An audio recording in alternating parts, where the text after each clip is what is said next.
ಇಳಕಲ್ ತಾಲೂಕಿನ ಇಳಕಲ್ ನಗರದ ನಮ್ಮ ಸಾರ್ವಜನಿಕ ಆಸ್ಪತ್ರೆಗೆ ನಮ್ಮ ಘನ ಸರ್ಕಾರ ಮಾನ್ಯ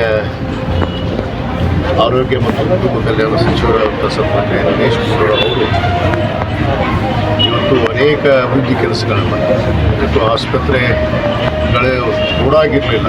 ತಾಲೂಕು ಆಸ್ಪತ್ರೆ, ತಾಲೂಕು ಕೇಂದ್ರದ ಆಸ್ಪತ್ರೆಗಳು ಇದು ಒಂದು ಎಲ್ಲ ವ್ಯವಸ್ಥೆಗಳನ್ನು ಅಳವಡಿಸಬೇಕು ಅನ್ನೋ ಉದ್ದೇಶದಿಂದ ನಮ್ಮ ಇಳಕಲ್ ತಾಲೂಕಿನ ಸಾರ್ವಜನಿಕ ಆಸ್ಪತ್ರೆಗೆ ಇವತ್ತು ನೂತನವಾಗಿ ಏನು ಡಯಾಲಿಸಿಸ್ ಮೆಷಿನನ್ನು ಇವತ್ತು ನಮಗೆ ಒದಗಿಸಿದ್ದು ಅದನ್ನ ಇವತ್ತಿನ ಉದ್ಘಾಟನೆಯನ್ನು ಭಾಳ ಸಂತೋಷದಿಂದ ಮಾಡಿದ್ದೀನಿ ಅನ್ನೋ ಮಾತನ್ನು ಹೇಳಕ್ಕೆ ಇಚ್ಛೆಪಡ್ತೇನೆ. ಮತ್ತು ಅದರ ಜೊತೆಗೆ ಅನೇಕ ಏನು ಕಿಡ್ನಿ ಸಮಸ್ಯೆಗಳಿಂದ ಇವತ್ತು ಸಾರ್ವಜನಿಕರಿಗೆ ಅನುಕೂಲ ಆಗಬೇಕು. ಯಾಕಂದರೆ ಈ ನಮ್ಮ ಇಳಕಲ್ನಲ್ಲಿ ಯಾವುದೇ ಡಯಾಲಿಸಿಸ್ ಮೆಷಿನ್ ಇರಲಿಲ್ಲ. ಅದಕ್ಕೆ ಬಾಗಲಕೋಟೆಗೆ ಹೋಗ್ಬೇಕಾಗಿತ್ತು, ಇಲ್ಲ ಹುಣಸೂರಿಗೆ ಹೋಗಬೇಕಾಗಿತ್ತು. ಯಾಕಂದರೆ 2017ರಲ್ಲಿ ಅಲ್ಲಿ ಕೂಡ ಬ್ಲಡ್ ಬ್ಯಾಂಕನ್ನು ಮತ್ತು ಡಯಾಲಿಸಿಸ್ ಮೆಷಿನನ್ನು ಅವರು ನಮ್ಮ 100 ಹಾಸಿಗೆ ಆಸ್ಪತ್ರೆಗೆ ಏನು ಒಂದು ಸಾರ್ವಜನಿಕ ಆಸ್ಪತ್ರೆಗೆ ಈಗಾಗಲೇ ಅದನ್ನು 2017ರಲ್ಲಿ ನಾವು ಪ್ರಾರಂಭ ಮಾಡಿದ್ದೀವಿ.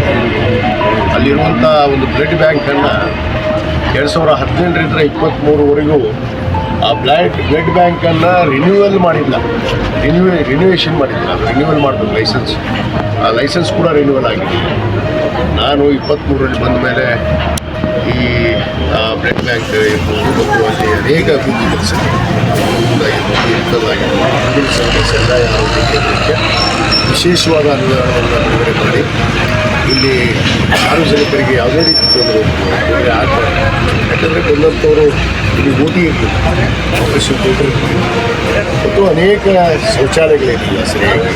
ಸಾರ್ವಜನಿಕರಿಗೆ ಯಾವುದೇ ಒಂದು ಕುಂದುಕೊರತೆ ಆಗಬಾರ್ದು ಅನ್ನೋ ಉದ್ದೇಶದಿಂದ ಸುಮಾರು 1.5 ಕೋಟಿ ರೂಪಾಯಿ ವೆಚ್ಚದಲ್ಲಿ ಈ ಆಸ್ಪತ್ರೆಯನ್ನು ನವೀಕರಣವನ್ನು ಮಾಡಿಸುವಂಥದ್ದು ಆಗಲೇ ಆಗಿತ್ತು. ಇವತ್ತು ಡಯಾಲಿಸಿಸ್ ಮೆಷಿನನ್ನು ಕೂಡ ಇವತ್ತು ನಾನು ಉದ್ಘಾಟನೆಯನ್ನು ಗೊಳಿಸಿದ್ದೇನೆ.